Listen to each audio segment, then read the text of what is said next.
This is Taylor, frequent guest of the Critical Breakdown. Instead of spending money on your Valentine this year, give them the gift of a podcast review.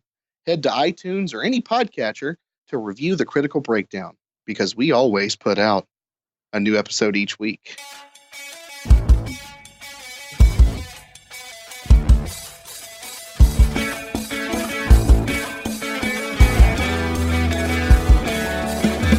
Hello and welcome to the Critical Breakdown, the podcast where we start at the bottom of Rotten Tomatoes and work our way to 100% fresh. I'm Max. And I'm Scott. Today we're talking Deadpool, rated 84% in Rotten Tomatoes, and we're doing so with one of our very favorite guests, Taylor Phillips. Taylor?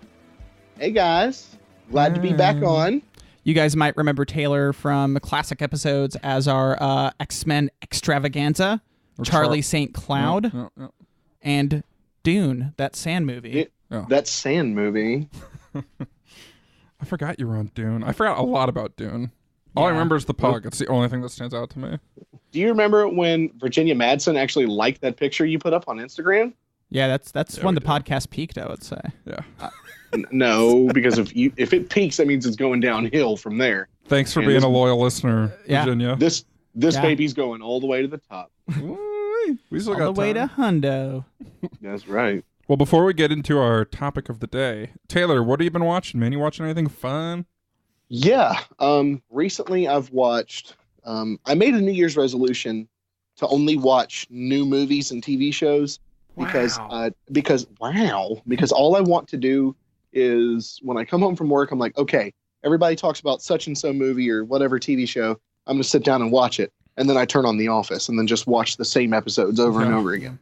So like this year I've watched The Witch. I watched Arrival. You did text me right after you finished Arrival.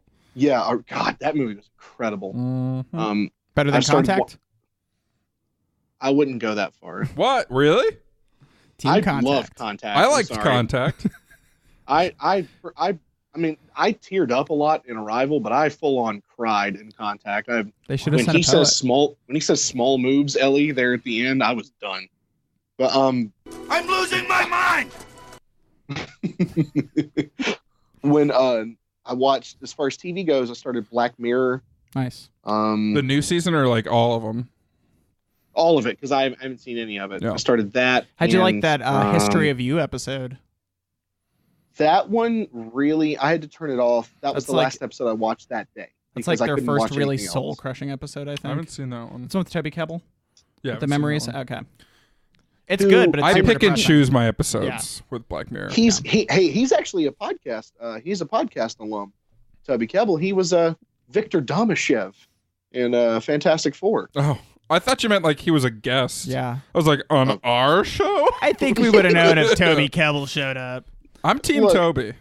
In more ways than one. I mean, after his breakout performance in Ben-Hur, who wouldn't be Team? Fuck off, guy. Well, look, the thing is, I think he's a great actor. He's just been in some shitty movies. Yeah, he's a fine actor. He just needs a better agent, honestly. He did the mocap for Kong Skull Island. Yep. And I want to say he did some for he was in Warcraft. And he was in... Yeah, that's right. He was in World of Warcraft. second Planet of the Apes movie. Yeah. Dawn, I think. Yeah. Dawn of the Planet of the Apes. No, he's a fine actor. I give him shit because of Ben-Hur. Yeah. But... somebody who's... He's got some real duds in his backlog. Oh, yeah. Like I said, he needs a better agent. Yeah. Don't we all have a few duds? He has that Let's not talk about it, Taylor. He has that same agent that like Gemma Arterton must have, where they could do better. They just don't. Toby Kebbell's in a movie coming up that looks like total trash. It's called Hurricane Heist, I believe.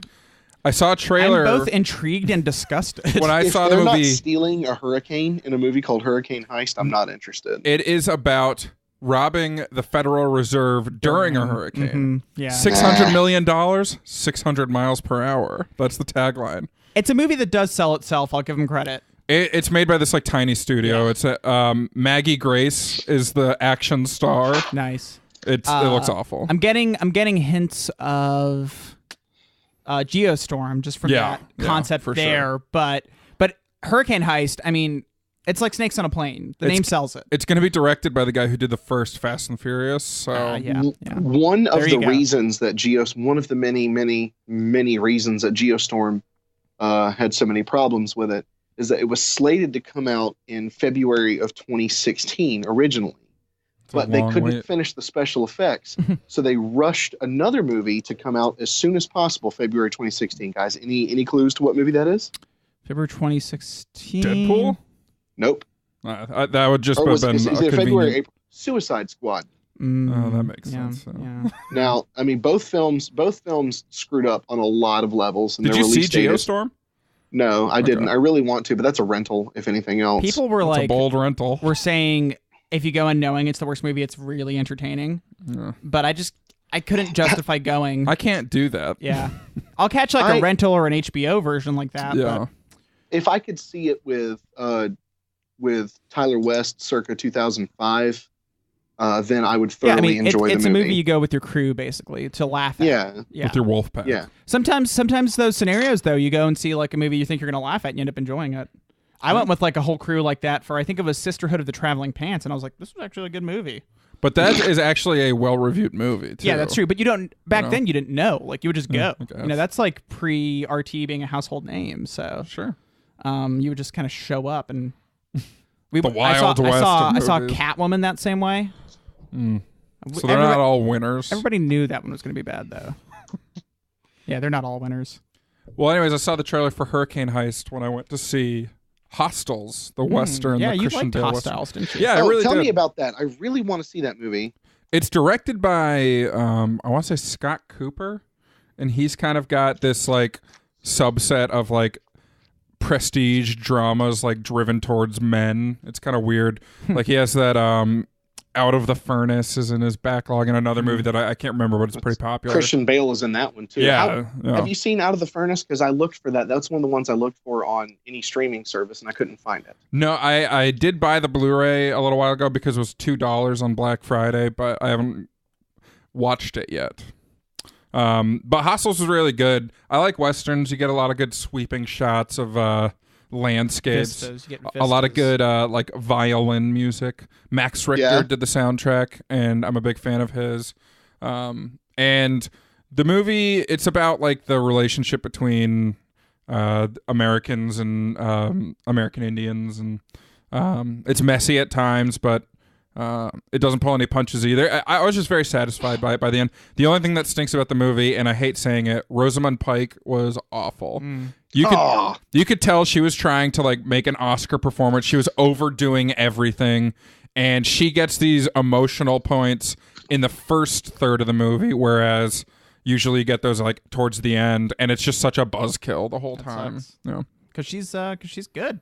Yeah, she was good in Gone Girl. Yeah. I can't think of another thing I've really seen her in that I've been like, oh wow, yeah, she's really good. Yeah, but that told me enough in Gone Girl.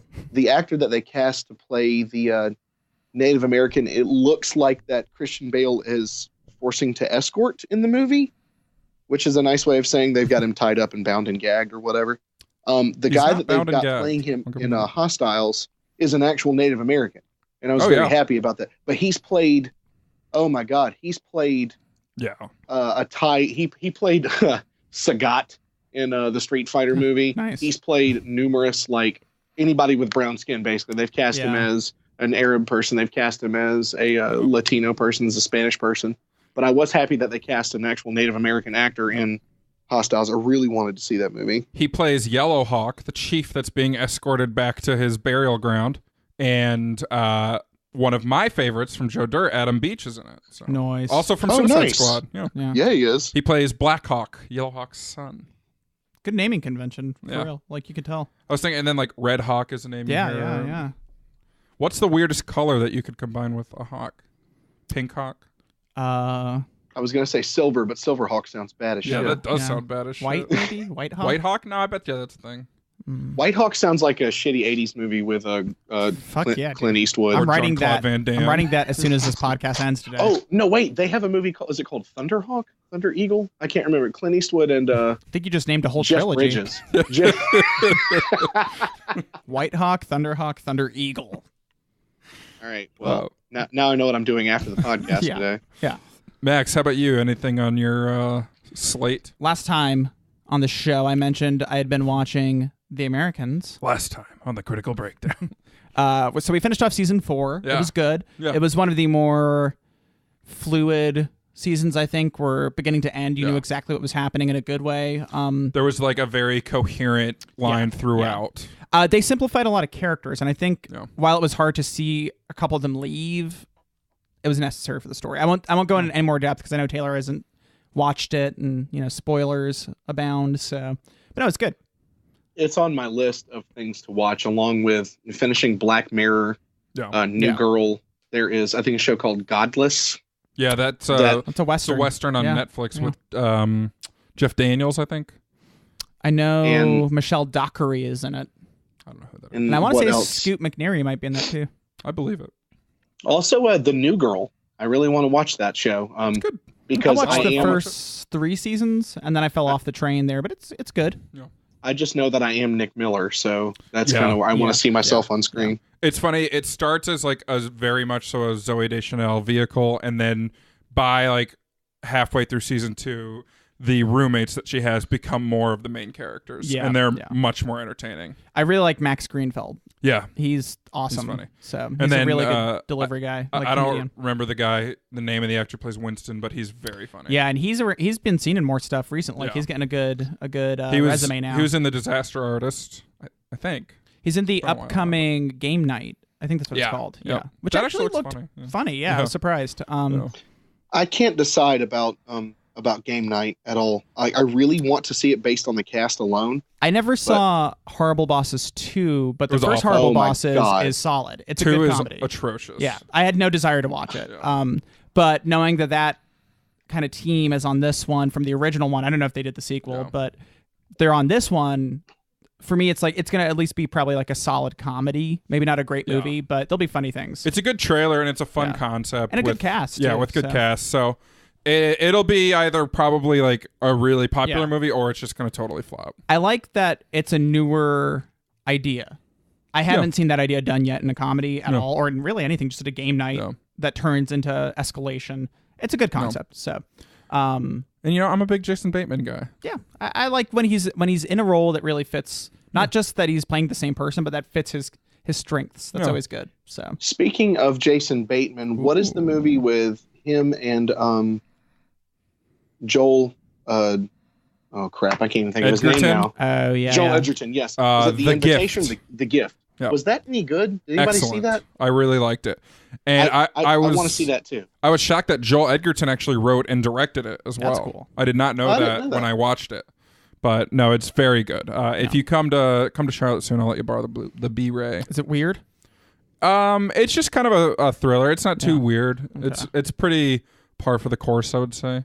It's got Rebecca Hall in it as well. I love Rebecca Hall, so that's good. Yeah. Well, what I liked about it is that this will be probably the second movie that I've seen Jason Bateman in where he can be his funny, snarky, Michael Bluth kind of guy, but then also kind of show off some serious acting chops to go with it and like get kind of angry, intense. Is what I gathered from the trailers. Yeah, no, I really want to see that. You're pretty spot on. And then he has that show on Netflix that come out this year, Ozark. Yeah, it came out a couple. Netflix has so much now. I can't keep up with it.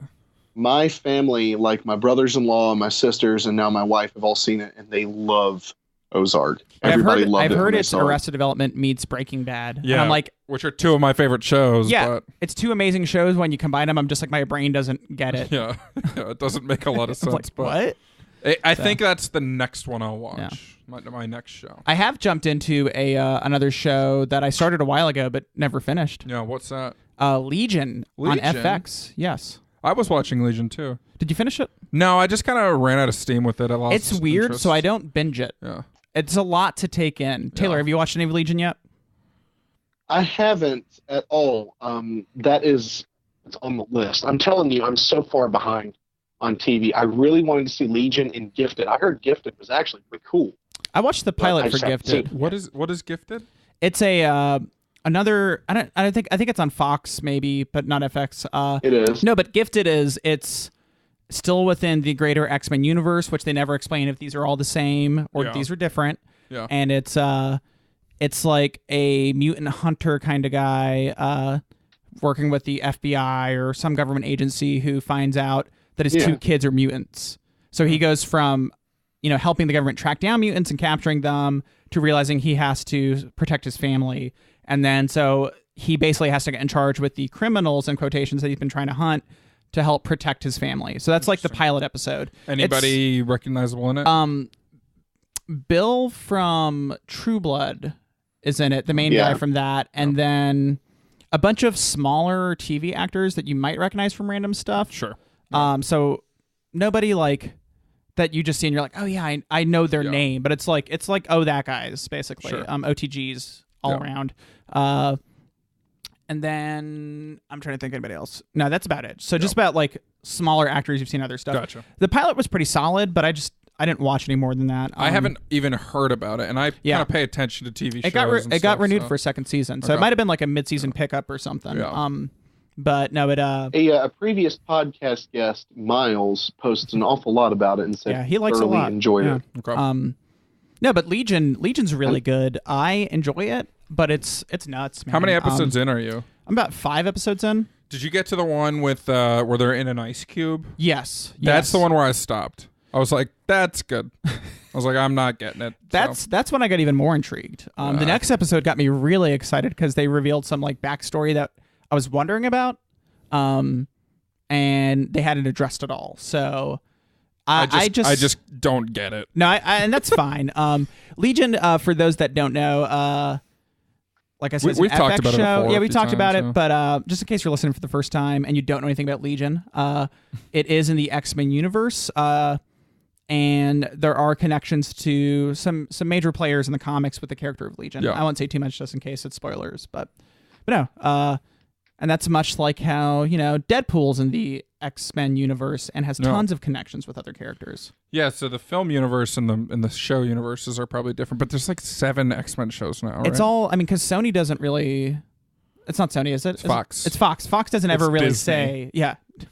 They don't say what's the same universe, and they've rebooted their own movie universe numerous times. Yeah. So it's almost like irrelevant. And it's that's kind of how it should be with X-Men stuff. Yeah.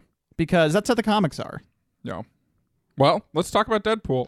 Let's. Max, what's the plot synopsis for Deadpool? After a smart-ass mercenary is diagnosed with cancer, he undergoes a rogue experiment that leaves him with accelerated healing powers and a need for revenge. Dun dun. Speed. So, Deadpool is another X-Men property. We've talked about various X-Men movies before in the lead up to Apocalypse, and then we talked a little bit about Apocalypse and all these TV shows and stuff, but this is our first actual foray into the X-Men. But Deadpool is, like you said, kind of totally separate. Yeah. They go to Professor Xavier's school at one point. There's a couple of characters. Well, there's one character that you've definitely seen in other X-Men movies. Colossus is in this one, a different version of him, but he's still in it. But this is kind of Ryan Reynolds' baby. Yeah. He did play Deadpool in the Wolverine movie, right? Yes-ish. Sort of. Yeah. So, Taylor, explain Ryan Reynolds in Wolverine Origins. So, Ryan Reynolds cast as Deadpool has always been a good idea. But the execution of Deadpool in his first outing in X-Men Origins Wolverine was not the best. He was very muted. He wasn't allowed to do half of the goofy stuff he did. He made a couple of snarky comments here and there, but in the first, 30 minutes of the movie, he is whisked away, never to be seen again, and we're told he died off screen. And then they show up later as a guy who's had his mouth sewn shut. He's completely bald, and now the katanas that he usually wields are like Wolverined into his forearms, so now they just kind of come out of his arms like Baraka. And it's pretty terrible. They make a joke like, "Oh, it looks like somebody finally shut that mouth of yours up, Wade." But yeah, I remember that. It's stupid. And he was what, like Experiment X or something? Yeah. He was Weapon 11. Weapon 11. Wolverine was Weapon X, which is, now they took that from the comics from Grant Morrison's run on New X-Men. Yeah. They mentioned that, but it doesn't matter. It's stupid. It's very stupid. That whole movie was it's just dumb. It is a mess. They also gave him the were Cyclops eye beams in that one. Yeah. He had like everyone's powers. Yes, and whenever he used the Cyclops eye beams, 2 black diamonds formed over his eyes to make it look sort of like the costume if you were stupid. Yeah. So it's I don't like that. It was all bad, basically. So after that, Reynolds... They kept the one good thing about it, Ryan Reynolds. Ryan Reynolds is to Wade Wilson as Robert Downey Jr. is to Tony Stark. Like inseparable now. In cinema, they're unable to be separated. Yeah. Well, this was kind of a pet project for Ryan Reynolds after X-Men Origins Wolverine. While he was playing it and looking at the source material, he kind of, he fell in love with the character and was like, we can actually make a really funny movie out of this. But the studio obviously never wanted to do anything with it just because they thought if they can't sell toys and market it to children, then it's not a good movie. Yeah. And which is almost understandable. Not as not the logic that if we can't make money on it, it's not a good movie, but just as a business investment, you have to consider all those things, and making a real Deadpool movie is rated R. It's very gory. It is not for the vast majority of the population, and it's tongue in cheek. It's it's like it's referential. It's as humorous as it is gory, kind of. Yeah. And no matter what, people are always going to associate comics with children. Yeah. Always. Yeah. Always, always, always. It doesn't matter what the demographic actually is. If it's a comic book movie, we have to sell it to kids. It's weird because eventually that feels like it should change, And I think it has. It has started for sure, yeah. But from Deadpool to Logan to even Thor Ragnarok isn't... Dread. There's a couple options out there. Yeah. Batman Begins is not exactly a kid's movie. Neither the whole Dark Knight trilogy is not really... Batman, because, those aren't kids' movies, but they sure sold toys with them. Kids like them, though. I mentioned Dread because, that's obviously just like an indie... Well, not even an indie comic, like a graphic novel, British comic, adapted 2 times. The first time they went for the toy angle. The second time was... it was barely known that the movie came out. Yeah. And it definitely was not a kid's movie. So the first one's better, just saying. I'm not going to fight you on that. But this was just a tough sell for a long time, and they did eventually, obviously, get the sell, and it did gangbusters. Yeah. But even still, had a very small budget compared to every other superhero movie. Almost all of them, right? Like from the major studios. The budget on this was $58 million, which isn't anything to shake a stick at, but I got to imagine like all the Iron Men, all your Suicide Squads. Yeah. It was less than Iron Man. It was less than Thor. It was less than, considerably less than any Avengers movie. Yeah. It was less than half of the one Avengers movie. The budget itself, which I like because it forced the filmmakers, the actors, the whole cast to do inventive things and be creative, which made the movie not your typical superhero movie, which was going to be the case anyway. Yeah. But it made it filmed like that too, which I really liked. I genuinely liked about that. Also, it keeps the story personal because you can't go too big, thankfully, which is the risk they run with doing more sequels and stuff. But hopefully they kind of stick to this idea. But, at the end of it, it's a dude getting revenge, and it's not a magical beam in the sky changing the world. Yeah. The floating trash monster in the sky is... I think hate it so much. For me, what I think about the floating trash stuff that superhero films do in the like space portal energy beam is sometimes studios, just creatives, because I do creative work, but you download like a free pack off a website, which would be like 45 particle effects and light beams. I think everyone signed up for the same free package that weekend, and so everyone had to fucking use it. It was emailed to all the executives. So they all were like, free light effects. Use them.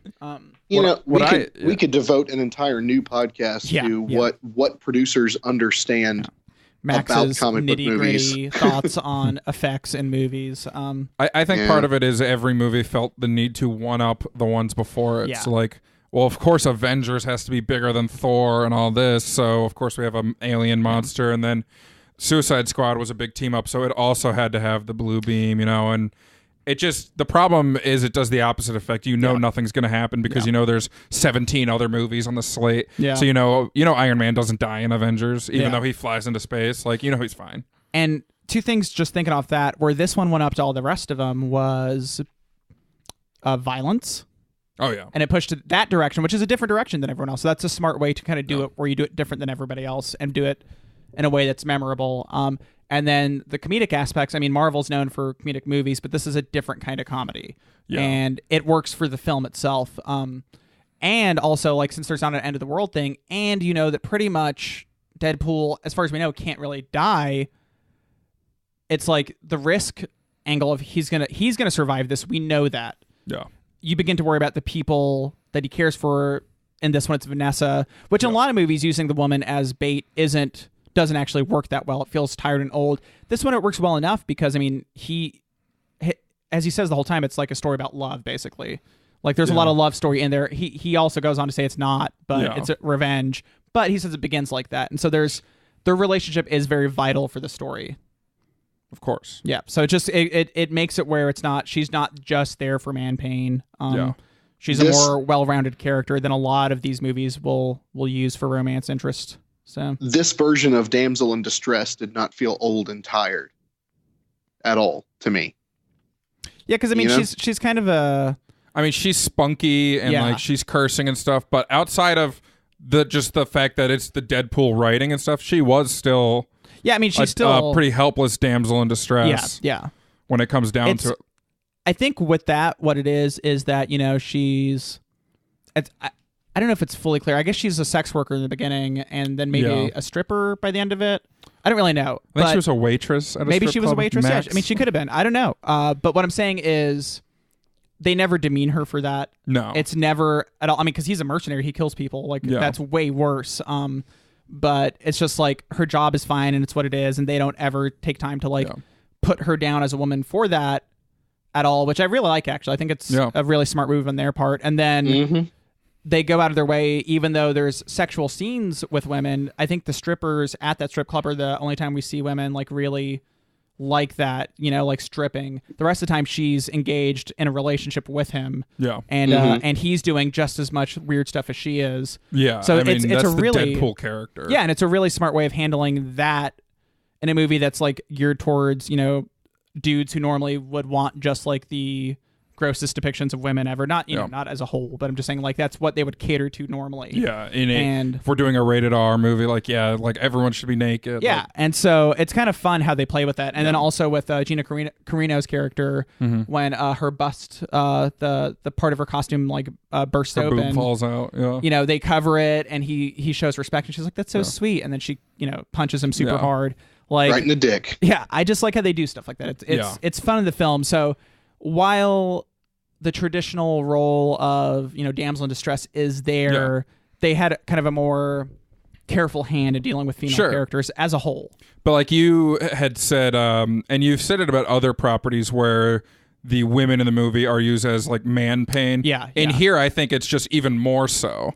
Because I think of something like the Daredevil TV show with is it Karen is the name? Yeah. She has her own plot lines. She has agency. Stuff. She has agency. Yeah. In this, Vanessa doesn't do anything else. And I'll agree on that. She could use everything about her character is related to Wade. Yeah. So that's the only I don't think it's so fresh in that regard. I like the character. She's funny. Yeah. But. I guess what I'm saying is like it's necessary for his story. It definitely is. And I don't think there's anything wrong with it. No. And when I complain, because I mean, I do see where they're very similar, but usually it's like it's unnecessary and it's just thrown in there just so the man has like a crying scene. Yeah. Like killing a woman, basically. It felt like they could have killed her at any point in this movie if it was a more traditional take on that. But, you know, obviously it is still pretty traditional. I agree on that completely. But at least, you know, they build it out. And she gets some characterization, you know, in the sense that she's like... She has personality. And she's like, it's going to take some drinking to get used to this, but I can. Yeah. It's not perfect by any means. Yeah. I do agree she could have had a lot more agency. I don't know why she's not actively trying to find him, you know? Like, that would have made, I think, a more compelling thing. For sure. And like the movie fails the Bechdel test. Like, there's... Other than her, there's... Angel Dust, Gina Carino's character, and then the I forget her name, but Negasonic Teenage Warhead. I wasn't even thinking of her, but the roommate, roommate that he lives with, who's making the furniture. Blind Al. Blind Al, yeah. They're the only female characters. They don't interact at all. So, but as far as like named male characters, how many named male characters do we have? Named characters in this movie. There's like how many? There's Wade Wilson, Weasel, Ajax, Colossus, and Dopender are the ones I've got. Yeah. And then there's that recruiter guy. And I mean, it's just No, like, I mean, I it's agree. not progressive. Yeah, I agree that there's a lot of work to make this like, Yeah. ideal. But as far as characters, there's like maybe like a dozen total. Yeah, for sure. So a third of them would probably be about female, like. Yeah. So it's not perfect, but there's a lot worse out there, I guess. And, yeah. And for, I guess my whole thing is just like for the demographic this is aimed at, it's, Yeah, they could have gone for the low-hanging fruit. But exactly. They achieved a little bit with it. Yeah. I will just say, just off the bat, I'm not as big a fan of this movie as most, and I don't know where you guys stand, but as a comedy, we always talk about how like a certain percentage of the jokes need to land, to get the comedy. It doesn't have to be all the jokes, but I found myself laughing less than I would have liked in a comedy. Like there's a bunch of different types of jokes. There's the fourth wall breaks. Mm-hmm. There's the self-referential ones. There's the ones that are about comic book movies and stuff. And only some of them are like, I didn't like when they do a fourth wall break and interact with other characters and stuff. Yeah. Like at one point he was talking to the audience. Someone says something to him and he's like, I'm clearly talking to these guys. And I was just like, I don't like this. And then I think a lot of the things like there's one line that's funny where I think they said like we have to talk to the professor and he's like McAvoy or Stewart. And that's funny, but it's not going to age well. Like when someone watches this in 20 years, I wonder how the jokes will age. Yeah. Like a comedy like Ghostbusters we watch just because it's still just fun. Like Weekend at Bernie's even still had very funny lines. I'm trying to think if there's any really referential comedies from before. Yeah. I think with it being... It's so built into the genre. I think like the Green Lantern joke won't land as well 20 years from now versus Stuart McAvoy. I mean, if you're watching a Deadpool movie 20 years later, you probably like movies. You're not like... Sure. So it's like you're probably going to be some dude who kind of knows some film history or some person who knows film history. So I could see that one, but I get what you're saying. Like some of those aren't going to age, like that's fair. And like they make a Liam Neeson joke and they don't say the name of the movie Taken. Obviously they can't. Yeah. But I don't think Taken's going to have that kind of shelf life. We'll see though. Liam Neeson's pretty I feel like extreme. there's like a boy band joke at one point too, or some kind of like male pop singer joke. And I could see that not. And a lot of those are funny now, but it's just those are the things that you can kind of tell right away. These aren't going to age as well as just a funny written joke. And there are plenty of funny written jokes in the movie. Oh yeah. No. I mean, I just picked up on a joke. This is probably my fourth time seeing this movie, and I just picked up on the joke whenever he reunites with Agent Smith, like right before he turns the camera away and says, "You guys don't want to see this." He goes, "Hey Jared, I'll take a foot long." Yeah. And he's been making all those pedophile jokes about him earlier, that one landed with me. Like this is the first time I gathered that for whatever reason. Who's Agent Smith? The that's what he calls the guy the whole time. The guy who's recruiting him. Okay. Yeah. Sorry. I guess because he wears a suit like the Matrix. Yeah. Black hair. Yeah. Yeah. So I didn't know how I felt about that joke because it's like way more relevant like this far out with everything that's going on. It was funny, but I felt dirty laughing at it, I guess. So I didn't even remember it. Well, I kind of like sometimes. You guys know this just from knowing me personally. On that. I'm not like trying to put you down by any means, man. No. I'm just saying for me, it just was like kind of a messy joke. So those are my specialty. The jokes I like are the things that work in the context of the movie and the character, like when he realizes he only has 11 bullets and he's counting them off and they do like the zoom into the bullet and it shows the number and stuff. Those are funny moments and sequences. I really think it's funny how he's like very hard on himself during that scene because he'll waste bullets. He's like, stupid, that's a waste. Like, that was really fun. Yeah. And they used to line up like 3 in 1 and stuff like that. And those things are very funny. And those ones, like everything with Al, like of her putting the furniture together and them talking about the names of the IKEA, the baby hand. Those are funny bits that all work within the context of the movie. You don't need any extra knowledge to get it. You see a literal baby hand caressing an old woman's face. And it's like, like that's funny. Yeah. And I mean, I think the self-referential stuff is very core to the comics. I've only read a couple Deadpool comics. I haven't read a ton, so I can't really talk to it too much. Yeah. But I know he's very fourth wall breaky in there and very referential. So I know that's like core to the character, but I wonder if there is like a good balance they could kind of strike. It's interesting, and it'll be interesting to see what they do with the sequel, because whatever way you cut it, Deadpool was very original, and now you're doing a different movie with a different director and everything. Is it going to try and just do more of the same? Is it going to try and transition some of that comedy? Is it going to be a lot of still lambasting the comic book genre and stuff like that? Will there be a Green Lantern joke in it? You know, like it's just kind of weird like that. I think, and I'm going to let you guys talk about this, but Cable is one of the main characters, and is there time travel involved with Cable? Usually, always. yes. Yeah. I think there's a lot of room for time travel jokes, because time travel in movies is always handled weird and stuff. You can do a lot of shit with that. Yeah. And I wonder where I just don't even know where they're going to do with that. Taylor, what do you think? I don't want them to make another movie lambasting more and more comic book movie jokes. I think they did a lot in this one, and they should have. But I think the next one, this is just personal preference, needs to kind of go a little forward. Like, I am all on board with making any time travel jokes you want to make.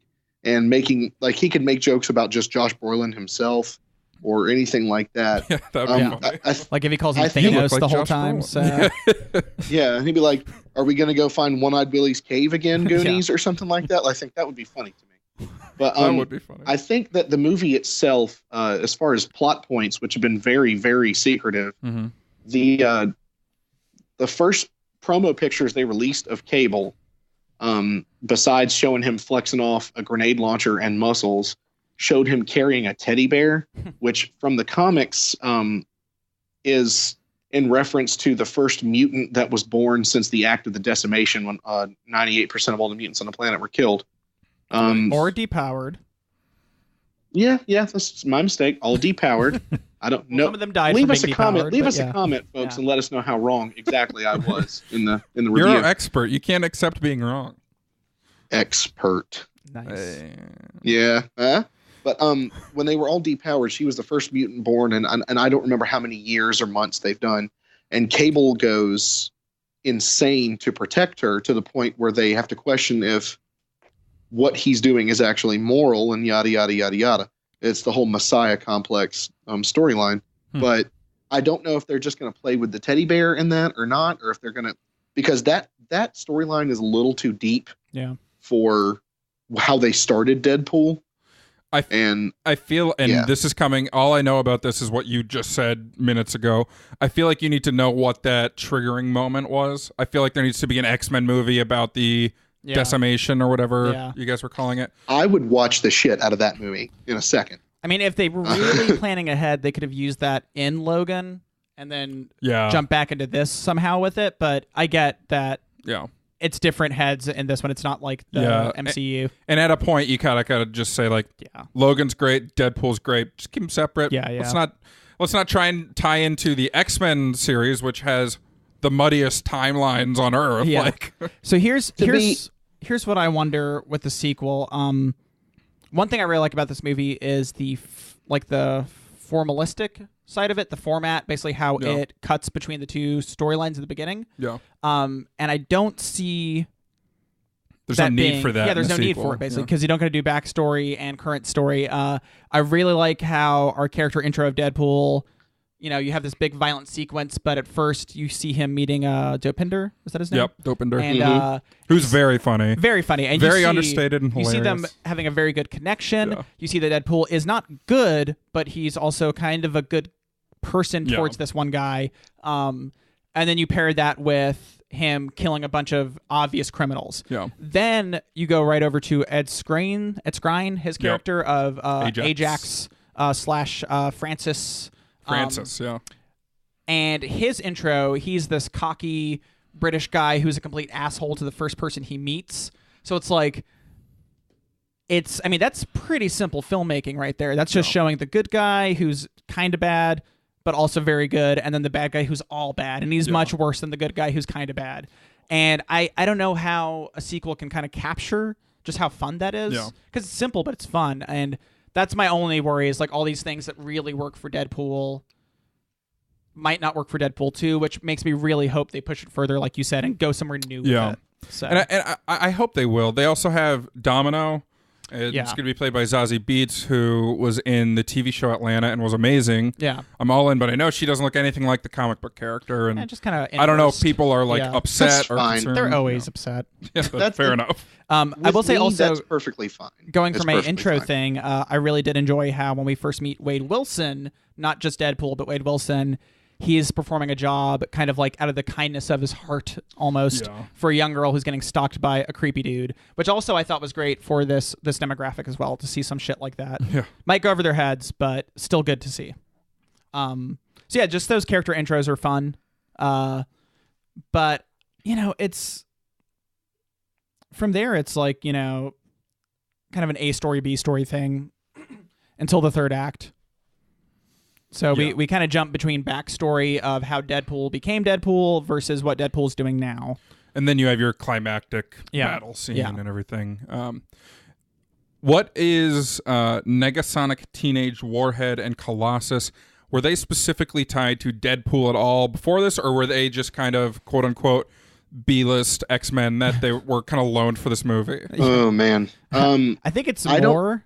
that second part where they're the only people they can afford, because I think that's a line in the movie. But it's kind of like you pick two that are known. Well, you pick one that's known. Yeah. That's a known X-Men. Colossus. Everyone could recognize. He was that's in an X-Men. at least X2. He's been in the movies. He's been in the comics and cartoons for years. He's a beloved character.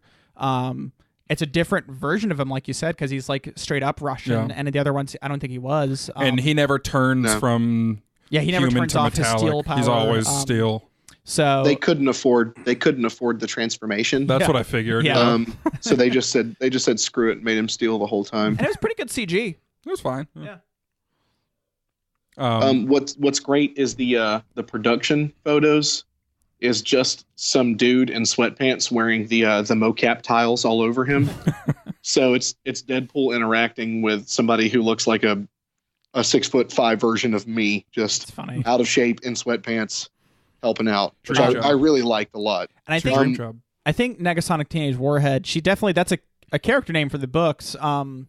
Yeah. But I don't know if she had any interactions with Deadpool in the comics. I think one of the reasons I read they picked her is because her name's cool as hell. And they had considered using a couple other characters before, like Cannonball or other minor characters that know kind of like the Deadpool / Cable-esque realm of X-Men, but they just went with her because her name's awesome. I love reading these like backstories of trades between Sony and Marvel or Fox and Marvel, and on the Wikipedia it says that Disney traded the rights to Negasonic Teenage Warhead to Fox to use here so that they could get Ego the Living Planet for Guardians of the Galaxy Volume 2. And it's like those things seem so unrelated to me. It's just funny to imagine them swapping. For real. I know I've heard other things like that. Like they tried to get Doctor Doom and they were trying to get Wolverine for Avengers and they were offering all these things. And it's just like, what a weird world. I would love to be on that project. Your job is to negotiate character rights. Get us Doctor Doom. You're like Moneyball. you're like Billy Bean in Moneyball. Would be amazing. What did you guys think of TJ Miller in this? I mean, I'm always kind of 50-50 with TJ Miller. He's made me laugh before. I know he has a good fan base. Maybe not so much anymore because there's some stories there, on him. That are, for the record, they are totally, he says they're totally untrue. Yeah. And I don't know if there's been any more involvement other than just he said, she said. But. Yeah. But that being said, just kind of focusing on the issue at hand, he's all right. His hair annoyed me because I know he has curly hair and it's very obviously straightened. His voice annoyed me. It's very nasally. Yeah. And for me, it's just like TJ Miller, just keep the curly hair. It doesn't matter. I generally like TJ Miller as an actor. I understand that there's those stories and those accusations about him, which I'm going to take seriously as it is until we know otherwise. Yeah. But in the few movies I've seen him in, he really makes me laugh a lot, especially in the TV show Silicon Valley, where he plays Eric Bachman. Yeah. Yes. He was great in the Emoji Movie, too. Oh, I bet so. Heard nothing but good things about that movie, so I haven't. It was apparently the first movie to play in. There was a Middle Eastern country that had banned movies for 30 years, and then they reopened their theaters for the Emoji Movie. That's a weird thing to start with. I think they probably did it just so they were like, you guys weren't really missing much. Yeah. This is what you. This is America. Yeah. You want movies? You want movies? Fine. Here you go. Emoji movie. Check it out. But he's an interesting play off of Wade Wilson, I guess. Like, he's not the Alfred per se. He doesn't really have any plot importance. He's just kind of for some witty interactions. I do. One thing I really enjoyed with his scenes is it takes place in his bar, which was like a old. Was it like an old boarding church school or boarding something? school? But it had a very similar sign to the Xavier sign. It did, actually. And it was like what was it? It was like St. Margaret's. Yeah. home. Sister Margaret's. Yeah. Sister Margaret's school for boarding school for girls or troubled teens or something. Yeah, like it was that. something like that, and I was just like, "That's a great like analog to the Gifted Youngsters." And when you finally see them back to back, it's just funny. I don't know why I never put together that Xavier School is called like the Charles Xavier School for Gifted Youngsters. But when they showed it here, I was just like, "That's so stupid. Why does it say youngsters?" Like, Yeah, That was the original. That was I the believe original it. title Yeah. of It was just like, ugh. yeah. Now, There- I mean, modern day, you probably wouldn't go with that, but made in the '60s, it makes sense. Yeah. That is funny. In modern times, they've tried to call it the Xavier Institute for Higher Learning, Yeah, or for the gifted. Xavier Institute, for the gifted. Yeah. For gifted Some- youngsters. some people think it's just a school, like Bobby Drake's parents in X-Men 2. Poor Mr. and Mrs. Drake. Mm. I don't feel sorry for him. I mean, come on, man. They called the cops on Bobby. That's true. I don't Or remember the movie. his brother did. You don't remember X-Men 2, Scott? Wasn't Podcast? Pyro in it? Over. He was actually. Yeah. There you go. So I remember. Did the action sequences work for you guys? They twice did the bit or moment where he had a bunch of guns and forgot them, probably to save on the budget so they didn't have to do like a big bombastic yeah. That's action exactly scene. But why they did that. Yeah. did the action bits work for you in the movie? Yeah. They did for me. They were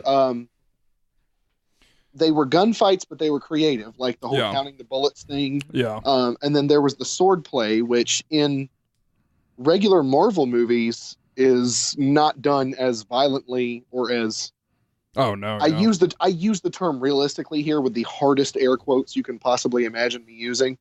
But like, with some dudes who aren't wearing body armor and some dudes slashing off limbs, like that's how it would happen. where it's gonna go. Yeah. Yeah, I thought the violence, while it's very heavy, like worked for the most part in here. Yeah. It was never needlessly gratuitous. Yeah, there's a couple scenes where I'm like, ooh, that's gross, just because it was gross. Yeah. But there's never a moment where I'm like, they didn't need to do that. Yeah. And even when they do like more gratuitous stuff, like him getting shot in the butthole, it's like, it's funny.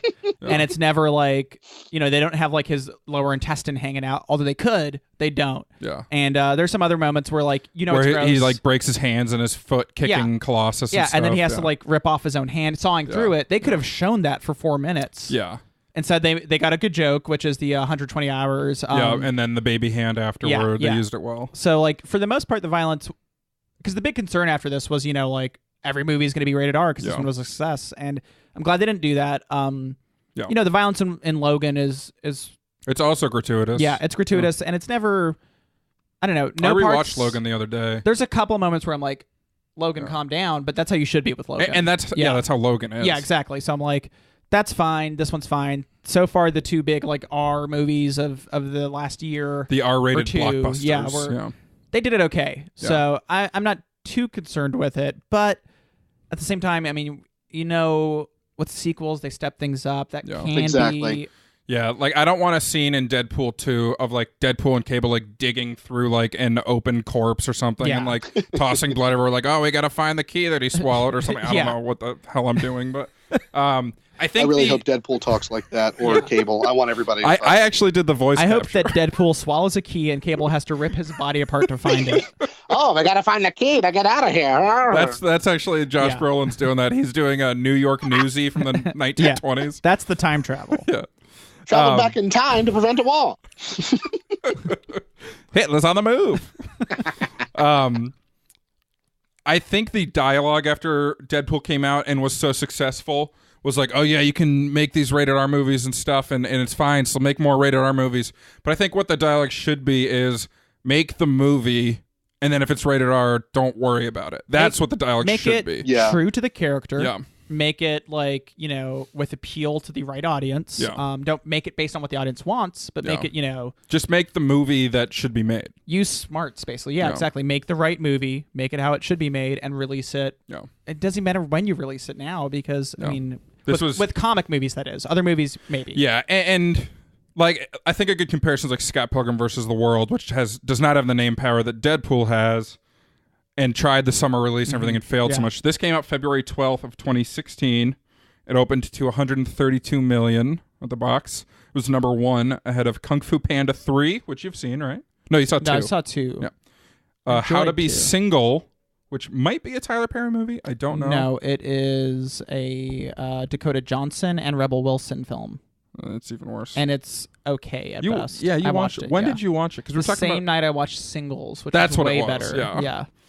And then also in number 4 in theaters that week, Zoolander 2, which is atrocious. Yeah. But the was it bad? I never saw Zoolander It's 2, not and I good. fucking It's loved not the good. first one. when we watched It was Zoolander for the painful to pod, watch. we decided Yeah. to watch Zoolander 2, and it is very painful to watch. The worst was they cast Fred Armisen as like a 10-year-old, and it doesn't work. Yeah, it just doesn't make sense. Yeah. But Deadpool's total domestic was 363 million, and I know worldwide I don't think it made $1 billion, but it did really well. It got damn close. On a $58 million budget. That greenlights a sequel. It beat a lot of other movies worldwide, like totally. Like even comic book movies. I'm pretty sure it trumped Thor: The Dark World and a few other of those sequel movies. I think it beat already. Yeah. And it doesn't surprise me. They had a really smart The marketing was amazing. Yeah, because they were doing Valentine's ads to bring in women, basing it. That sounds bad, but that was actually what they were doing. That's not my we got to conjecture. snare the women folk. They were doing I think Ryan Reynolds in the campaign... most romantic movie of the year, things like that. Then they were doing the very dude-oriented, like, this is Deadpool, how you want to see him. And most of those ads are all still to appeal to the core audience. Yeah. Like the core audience sees that fake romance poster and it's like, that's hilarious. And I mean, they would do it in a way that's pretty funny where it's like tongue-in-cheek. We're like, hey, ladies, you could go see this movie with your guy. And then, hey, dude, you could bring your woman. Like, it's going back and forth. And it's obviously based on tropes and how we kind of like see relationships in movies. And it released Valentine's weekend or week, whatever. I mean, it was just smart. All of it was like how they built up to it. They released test footage at Comic-Con the year before. Yeah. It was the scene from it was the where car he drops scene, into that car. And they had rumored at the time that Ryan Reynolds just leaked it, made up. But he said if he knew it would have got the movie like pushed further, he would have done it. But it was the studio's choice. I'm pretty sure on that. But that was the rumor they released with it. Like, nobody's supposed to see this yet. But boom, it's out there. And it was on like no real channel. I mean, it was literally just like leaked on purpose. Yeah. And it built up such. I mean, when people saw that versus how they saw Deadpool the last time. Yeah. The movie already sold tickets basically, and there wasn't even like anything in the pike right there. So, I mean, it was just smart. It was very smart how they did it, and I wish a movie like Scott Pilgrim had taken advantage of stuff like that. Yeah, it wouldn't have the same reach no matter that's what. The thing. But you could have still been like, the romantic movie for gamers, the romantic movie for this and that. Like they could have done a ton of shit with it that they just didn't even think about doing. Which whatever, it's fine. But just kind of comparing those two again. But no, I mean, the marketing was super smart, just really smart. And they had a lot of really funny ads with him, like Ryan Reynolds doing weird stuff in the ads too. So, and we've already started to see the marketing for Deadpool 2, and maybe it's just because it's not new and surprising like it was, but like there's all the Bob Ross ads in the trailer and stuff, and it's still funny, but it's not as fresh as it was maybe. And like we talked about earlier, I was just looking up to see if the budget for Deadpool 2 was out there, and it's not. But they said that they didn't want it to be an $150 million blockbuster. Yeah. So I assume it's going to be higher than the $58 million that the first one had because of its popularity and its return on investment. But we'll see. Hopefully it can keep that charm. That's what I want.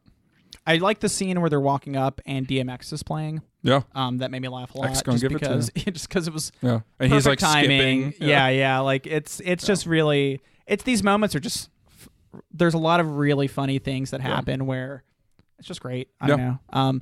I get why it doesn't appeal to everyone, and I get, if you don't have full comic knowledge, you're gonna miss a little bit. You can kind of get that the jokes are funny. No. Like the Green Lantern joke is funny. I've actually never seen the Green Lantern movie, but he says, No, but we know. Yeah. Like, he just says, don't make the suit green. No CG costume. No, you don't make it green. Yeah. Stuff like that, and that works for us. You don't. I mean, a lot of people will get those surface references. Yeah. But obviously, it's not a movie for everyone because it's a very rated R comic book movie. It picked its niche and it's like dug in. Yeah. What else could we have watched instead of Deadpool? Yeah. So there was probably like a 8-page list of movies we could have watched. So just running through some of the ones we know of here. You had Under the Skin.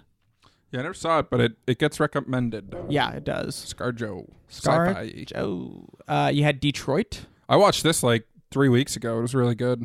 You have Ip Man. Where's the fire, man? Slow down. I haven't seen Okay, I'll slow down.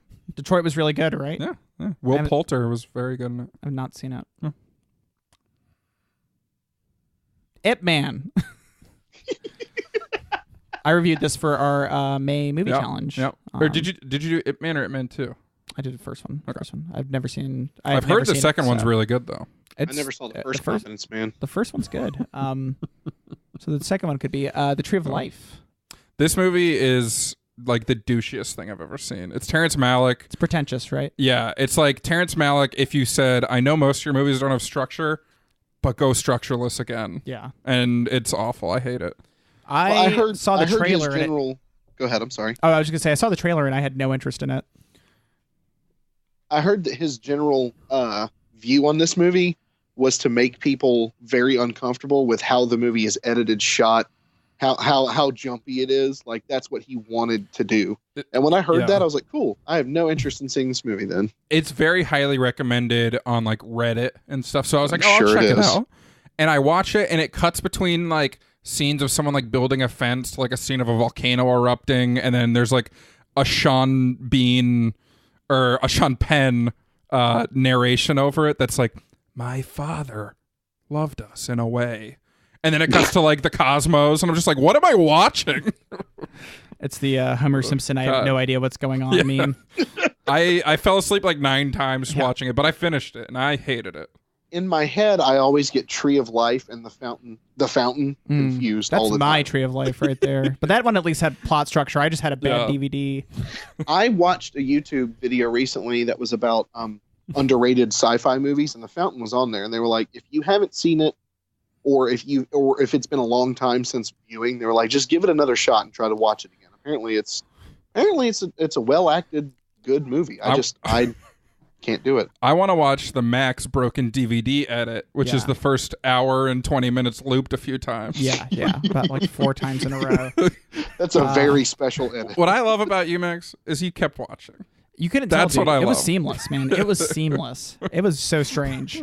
I mean, the whole movie's time jumpy, so you know. But you kept watching. Hunger Games, the first one. This one launched its own genre, the young adult genre, which is cooled now, like the dystopian young adult. Yeah. But the last Maze Runner just came out, and I think that might be the end of the Death Curse. Is that what it's called? The Death Cure. Death Cure. I don't know. I actually sort of enjoyed the first. I did Maze too. Runner. It has a positive buzz about it. Yeah. What's interesting about these is whereas the Hunger Games and the Divergent movies had these humongous budgets and stuff, for whatever reason, Maze Runner always had like half the budget. So they're always successful, even though they also make less. Yeah. It's just kind of like a funny paradigm. It's like Deadpool. Yeah. And then Dylan, what's that main actor's name? He got injured, right? Yeah, he crashed a motorcycle on set. What's that? Dylan Cross? No, not Dylan Cross. He was in American Assassin with I know who you're talking about. Michael I just don't know his name. Damn it. Dylan Walsh. No, Brandon Walsh. Never mind. What was Dylan's last name? We didn't get it, so I'm looking it up. Go ahead. Are you going to say it when you look it up? Yes. I'll just wait for that real quick. Dylan O'Brien. Dylan O'Brien got injured. Well, hopefully he's doing much better. I just Dylan O'Brien got injured. I'm doing my Cable impression. Leave me alone. Batman Begins. Yeah. Oh, man. This was like the biggest competition, but I think since we watched Batman, we didn't want to do another Batman. Yeah. I haven't watched Batman Begins in a very long time. It has aged some for sure, but it's still fun, man. It's still more. I mean, it's still probably like the best Batman movie besides Dark Knight. Like those two are probably just like the gold standard, but this one definitely set that tone. There's things that don't work necessarily, but it's still good, man. It's still like a solid Batman movie. I have a funny story about Batman Begins that actually regards a certain Max Rivera. Ooh. This may get cut out. Oh, well then go ahead and cut everything I just said out because it's a good story. But well, whatever. tell the story. Okay, I'll Reader's Digest this story. We went to go see this movie the Thursday night at midnight when it came out. Wednesday, Max and I are hanging out at my parents' house. This is 2004. Long time 2005. Yeah. And we're hanging out at my parents' house, and we came up with the idea at about 2 a.m. that we should make T-shirts for the premiere tomorrow, and we should make T-shirts that only we'll get or true Batman fans will get. So we make a reference to the Dark Knight Returns comics. We figure it out. We go to Walmart. We buy crappy T-shirts and iron-on T-shirt transfer paper.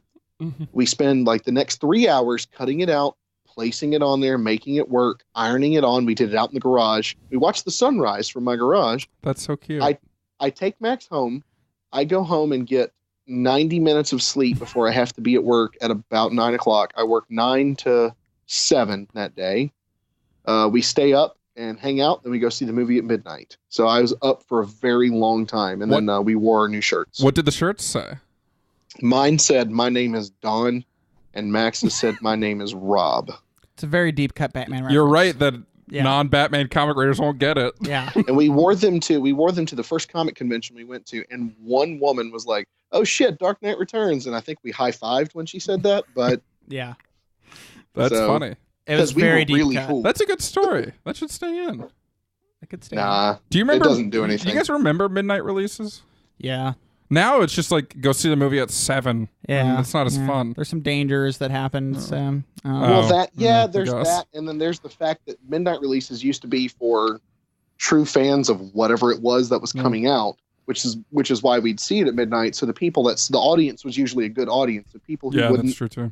Who wouldn't screw around or talk or anything, and then it became popular. So then the general public went, and then of course the general public ruins everything, except for this podcast. General public really helped this podcast. We got lost in the weeds here. We're in our weeds section, so we can do what we want. You can cut this out, but it's just I love that story. Taylor, we're not cutting it. We might. Right, I'll flip a coin when I get there. Yeah, you will. It's not my call, but King Kong. The Peter Jackson King Kong. This one, didn't a lot of people not like it? Yeah, it was pretty divisive. I enjoyed it, but I haven't seen it since then. Yeah, same here, but I don't remember if I remember not liking the last line, "'Twas beauty killed the beast." That's my favorite thing. I say that Jack Black. One time, here's another story for you. One time, Taylor's sister posted a photo of him passed out at Myrtle Beach in like a hotel room, shirtless, laying on the floor, and that was my comment. "'Twas beauty that killed the beast." There you go. Taylor's story's better, but... They're both good, guys. Don't sell yourself short. That's a good story because I looked exactly like what happened when King Kong fell off the damn tower. I think this King Kong's way better than Kong Skull Island. I saw and hated Kong Skull Island. I'll have to do a comparison one day. The other thing, this King Kong had a very cool video game tie-in. It was like first person on the island. It was That's cool. It was a console release title for Xbox 360. Yeah, was it a launch title? Yes. Yeah. The bug scene really grossed me out in this movie. Now, I bought the extended version of this DVD because that was back when Peter Jackson only made that with his DVDs. Yeah. It's an extra 40 minutes long, and some scenes are really cool, and some scenes just aren't. Yeah. It's tough to follow Lord of the Rings. It is. I think no matter what he made, people would have been like, you know? What's the thing he's doing? Immortal Engines? Is that what it's called? Immortal Engines? Is he just producing that? Many engines? I think he's directing. I don't think he was directing. Maybe he's not. No, I heard he was directing, and I saw... They made a trailer, a teaser. I saw that, but I thought he was just producing. I liked it. I didn't fucking understand it. They were like, that's London. And why did she pulls out those binoculars, and she pulls them away, and it's like... The thing's the size of the city of London, so I didn't understand. It's directed by Christian Rivers, who I don't know who that is. It's a lot better than those atheist rivers I've been hearing about. Hi-yo! We also could have watched Forgetting Sarah Marshall. Good comedy. Yes. I have a funny story for this one. Cool, we'll go full circle. Yes. When I turned 17, this movie had just come out in theaters, and I wanted to go see it. See a rated R movie, you know. But my dad said, no, don't see Forgetting Sarah Marshall. He knew there was nudity in it. He was like, you can't see it.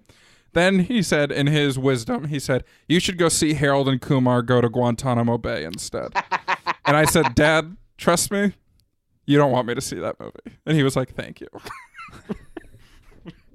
So I think I saw something that wasn't rated R. There we go. And then when I did watch Forgetting Sarah Marshall, it was on senior skip day the next year. After prom, I went to Columbia, South Carolina, visited my sister in college, and we watched Forgetting Sarah Marshall, and we ordered a pizza. Nailed it. And you enjoyed the movie? Yeah, it's good. It's a good movie. It's funny. I think it's funny. Russell Brand, that's when like Russell Brand was at his funniest. Yeah. Whoa.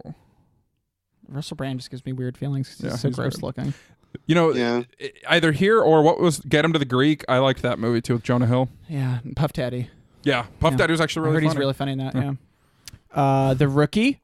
The Rookie's great. It's a top 5 baseball movie. I've never seen it. It's really Is it good. better than A League of Their Own? Because that's my favorite baseball movie. No, it's not better than A League of Their Own. Let's not kid ourselves. It's the back of the top 5. I've never seen it, so I don't really have any comments. It's good. But it sounds like a movie baseball fans would love. His son might have been the kid from Charlie St. Cloud. I don't know, but they look similar. They both had those doughy faces and that unkempt hair.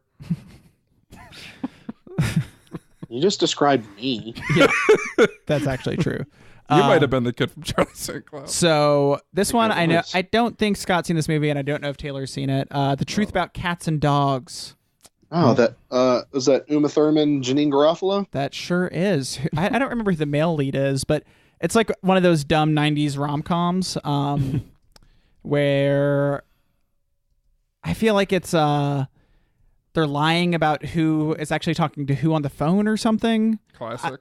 Or it's a radio show, I think, maybe. Yeah. I think it's a radio show. I think Janine Garofalo is the radio host. A successful veterinarian and radio show host with low self-esteem asks her model friend to impersonate her when a handsome man wants to see her.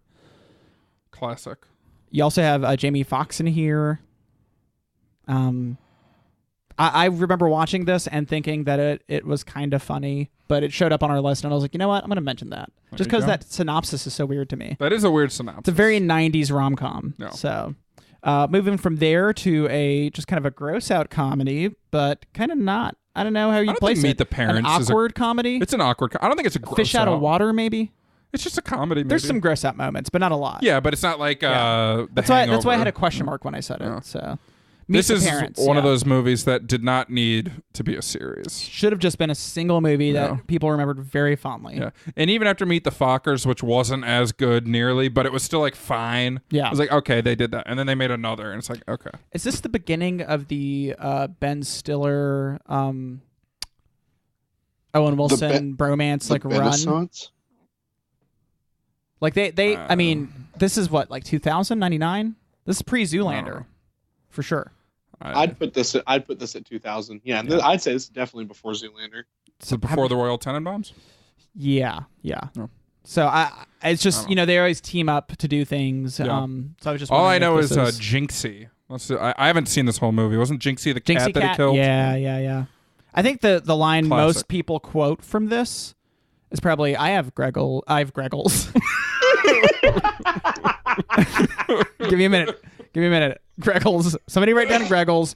I don't remember that because that's some good shit. I have Greggles. If I didn't laugh through that whole thing, I'm going to make that a sound drop. No, but I think the line most people remember from this movie is, I have nipples, Greg. Can you milk me? Because I hear that all the time still. Yeah.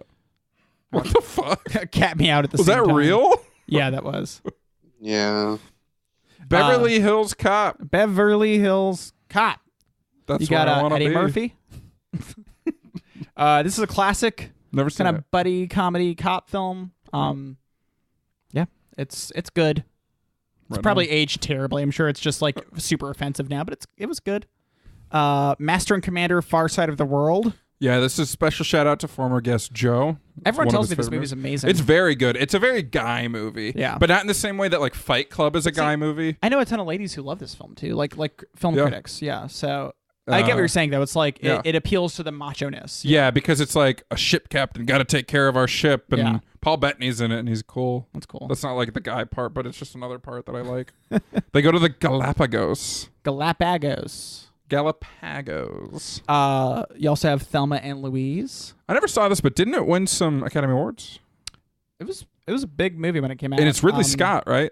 I think so, yeah. That I remember being weird because I was like, he did Prometheus. That guy. Yeah, it's, Susan Sarandon and Gina Davis.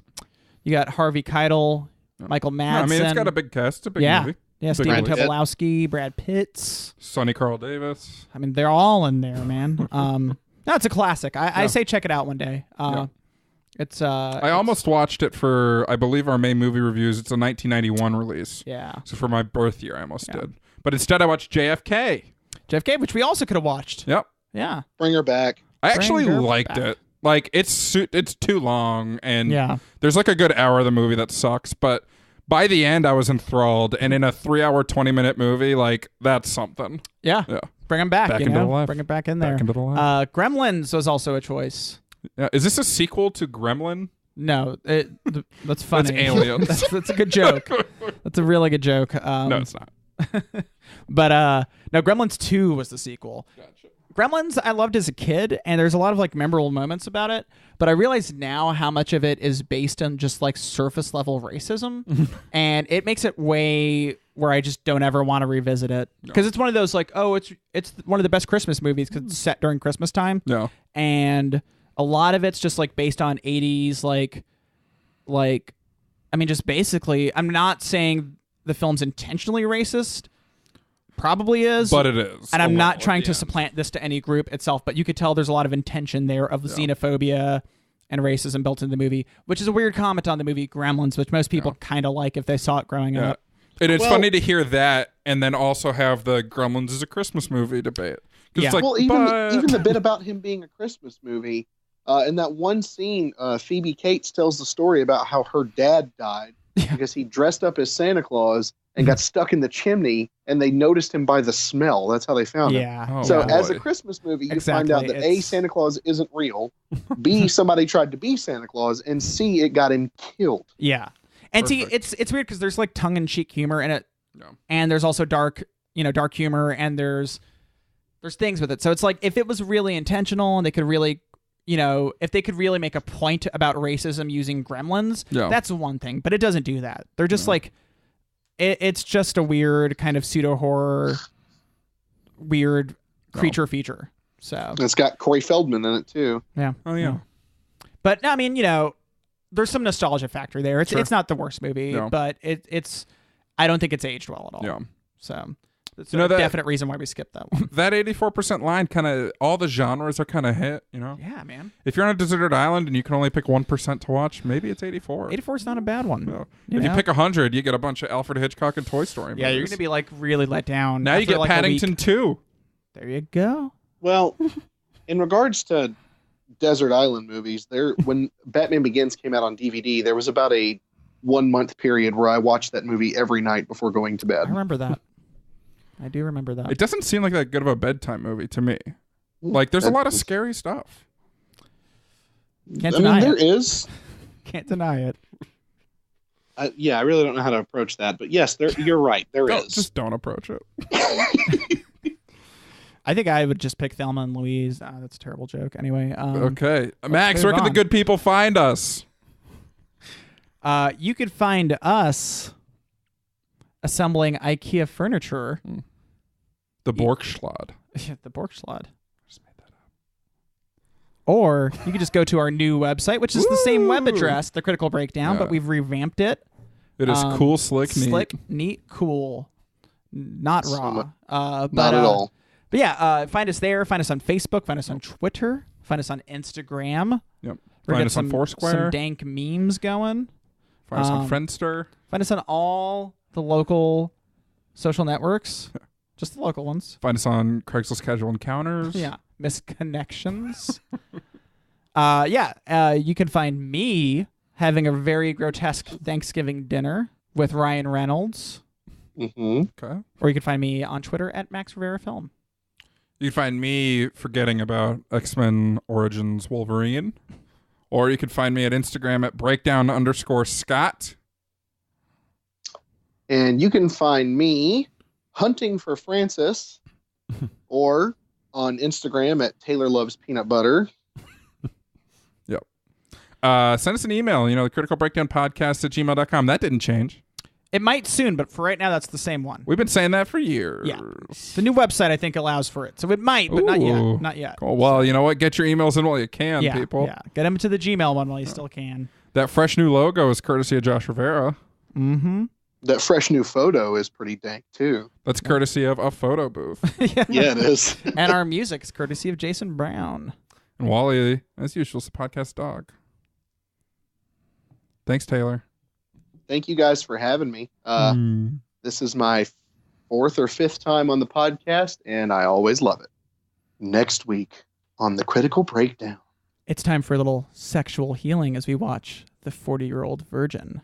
Rated 85% on Rotten Tomatoes. Is it true that if you don't use it, you lose it? Is that a joke?